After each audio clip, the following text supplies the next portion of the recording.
नमस्कार मित्रों, आज की वीडियो में हम बात करेंगे स्वच्छंदतावाद का इतिहास के बारे में कि वो कब शुरू हुआ, कहाँ से यह प्रकट हुआ। तो ये जो स्वच्छंदतावाद है, रोमांटिसिज्म जिसे कहते हैं, आजकल इसका प्रयोग जिस प्रवृत्ति के लिए किया जाता है वह मुखर रूप से 18वीं शताब्दी के अंत में अंग्रेजी साहित्य में प्रकट हुई। इससे मिलती जुलती प्रवृत्ति इससे पहले थी, विशेषकर एलिजाबेथन युग में दिखाई पड़ी थी। उस समय यह मध्ययुगीन रोमांस के प्रति आकर्षण और प्रेम तथा सौंदर्य के प्रति नई दृष्टि में उभरी थी, किंतु तब यह साहित्य के व्यापक प्रवाह के बीच एक धारा मात्र थी। रचनाकारों ने सजग रूप में इसका पक्ष समर्थन नहीं किया था।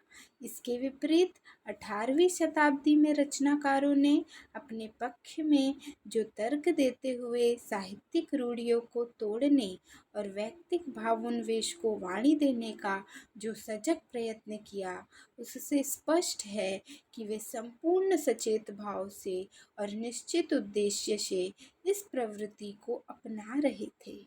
तो परिवर्तन के इस प्रयास के सामाजिक और राजनीतिक दोनों कारण थे।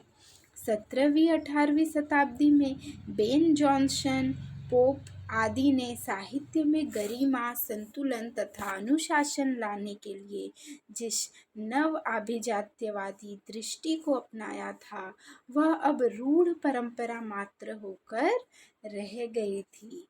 तो प्राचीन साहित्य सिद्धांतों और आदर्शों के अनुकरण की चेष्टा में साहित्य बनावटी और आडंबरपूर्ण हो चला था।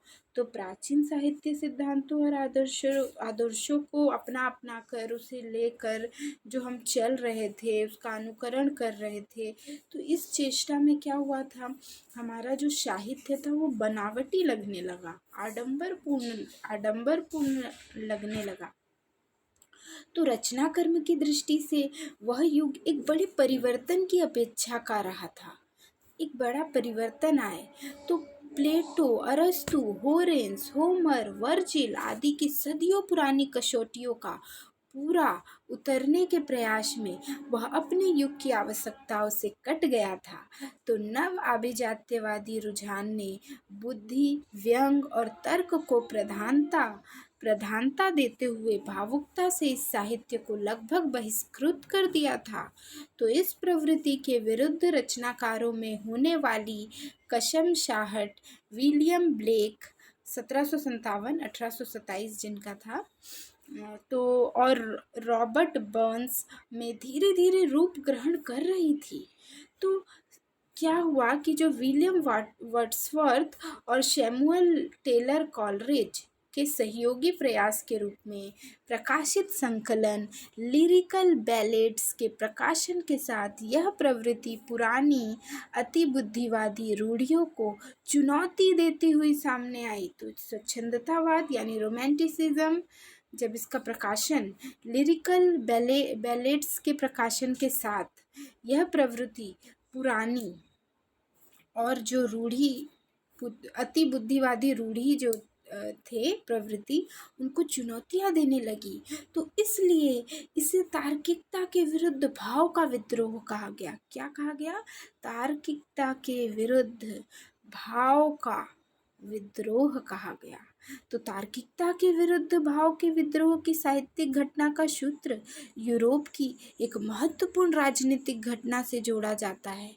तो तार्किकता के विरुद्ध भाव के विद्रोह की साहित्यिक घटना का जो सूत्र है, उसे यूरोप की एक राजनीतिक घटना से जोड़ा जाता है।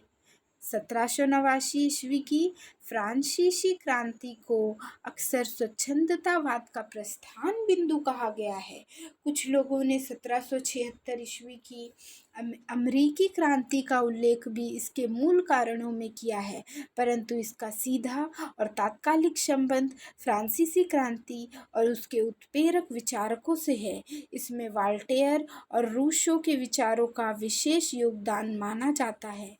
वॉल्टेयर ने अपने समय के राजतंत्र और चर्च दोनों के विरोध का साहस दिखाते हुए उन्हें मनुष्य के विकास और प्रगति में बाधक कहा, तो रूसो ने अपने प्रसिद्ध सूत्र स्वतंत्रता, समानता और बंधुत्व की स्थापना करते हुए यह घोषणा की कि जो शासन समाज को इसका अवसर प्रदान नहीं कर सकता, उसे जनता का प्रतिनिधित्व और उस पर शासन करने का अधिकार नहीं है।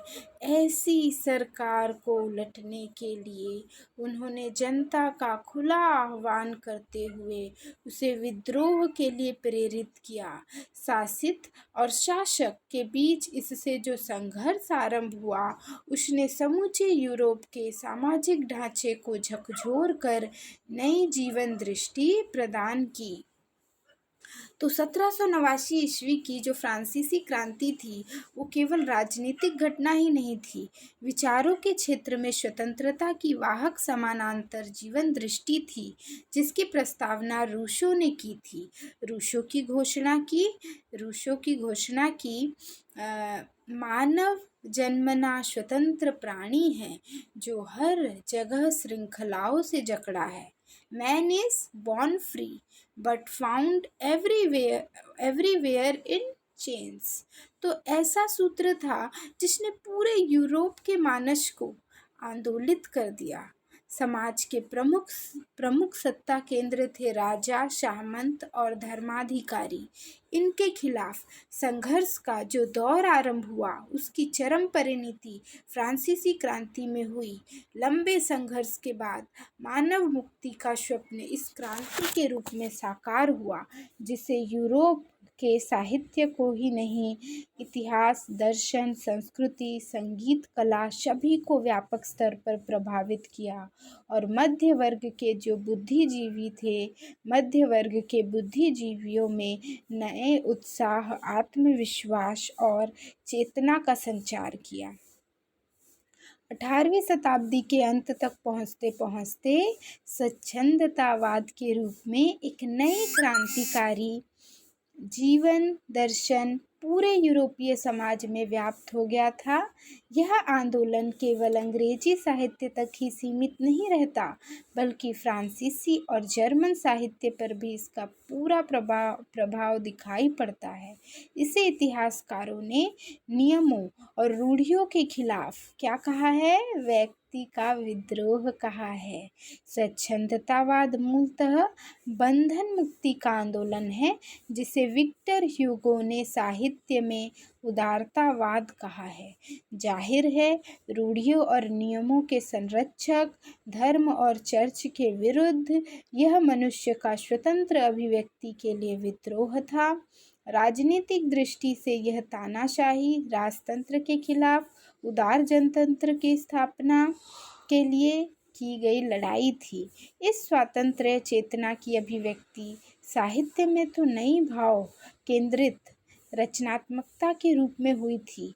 संगीत में नए प्रयोग करने की प्रवृत्ति बहुलता से दिखाई पड़ी।